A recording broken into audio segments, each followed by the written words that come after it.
Genesis 1:11 through 13. And God said, "Let the earth sprout vegetation, plants yielding seed, and fruit trees bearing fruit in which is their seed, each according to his kind on the earth." And it was so.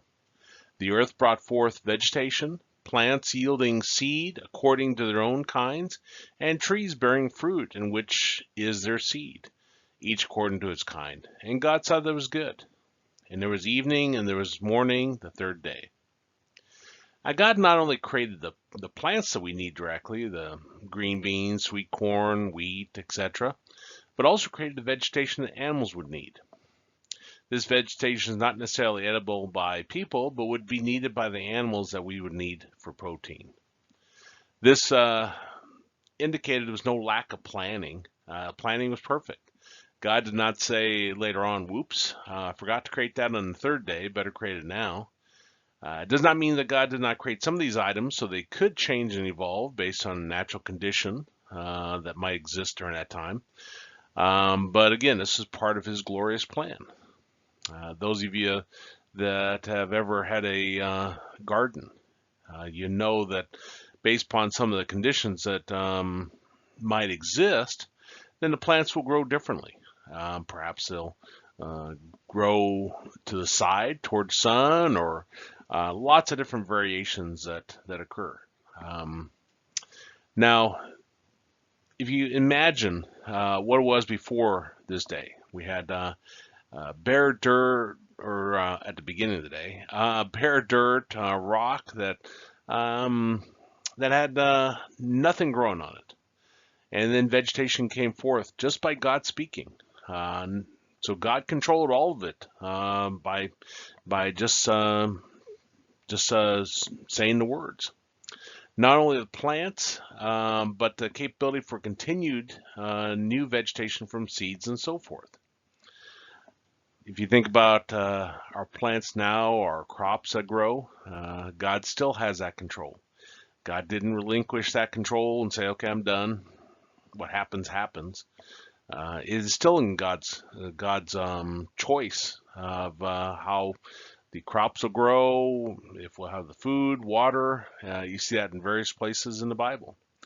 God has a plan, perhaps for a period when the crops will not be plentiful. Now, God again saw what the seeds could be made into, such as into bread. The planning is mind-blowing when you think about it, and truly shows the glory of God. God foresaw that the animals that he would create later on, and that they would need certain food and water, and planned appropriately. Now, realize that some of these were fully developed plants already bearing seed or fruits.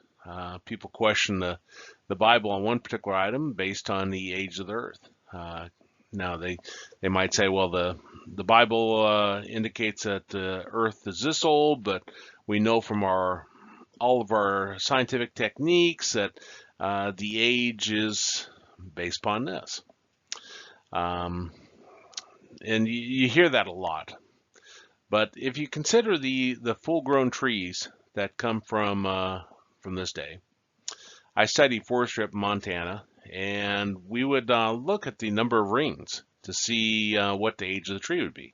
We would actually bore into the tree with a special device and pull out this little piece of circular wood, and you'd count how many rings are in it.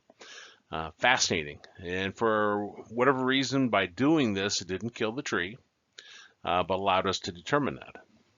Now, these trees that were created in one day probably had the rings that showed them be 20, 30 years old. And you might say, well, how can that be? They were created in one day, but it appears like they're 20 to 30 years old. God is not bound by our laws of physics and science. He created them. He can bend them. He can cheat them. Not cheat, because God doesn't cheat, but he definitely isn't restricted by them. And perhaps this explains why the scientists believe the age of the Earth and how it does not coincide with the biblical account. Because if God did the same thing with a tree, growing it at an exponential rate, and that tree may appear to have so many rings, perhaps Earth is too. Or perhaps scientists are not as smart as they think they are. That's probably a big part right there. When we get to think we're smarter than God, that's an issue. Scientists that proclaimed the Earth was flat probably could attest to this. Scientists have been wrong a lot over time. The scientific community isn't as smart as they think.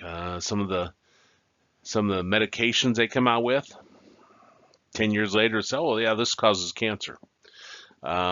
You were so certain before that this was the miracle drug. I took some stomach medicine that helped soothe some of the acids and so forth.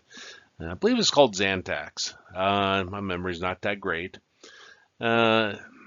Wonderful pill. I popped them like little Tic Tacs. Well, comes out that causes cancer. Now, I don't have cancer, or at least I don't know that I have it. But again, I shake my head when I think of the scientific community and their lack of humility, their pride and hubris they have, and not recognizing that God is above all that. Now, notice that when they're talking about the plants here, they're not talking specifically about the plants that animals eat, but it's implied later on in verse 30, where it refers to what was created for the animals. And to every beast of the earth, and to every bird of the heavens, and to everything that creeps on the earth, everything that has the breath of life, I have given every green plant for food.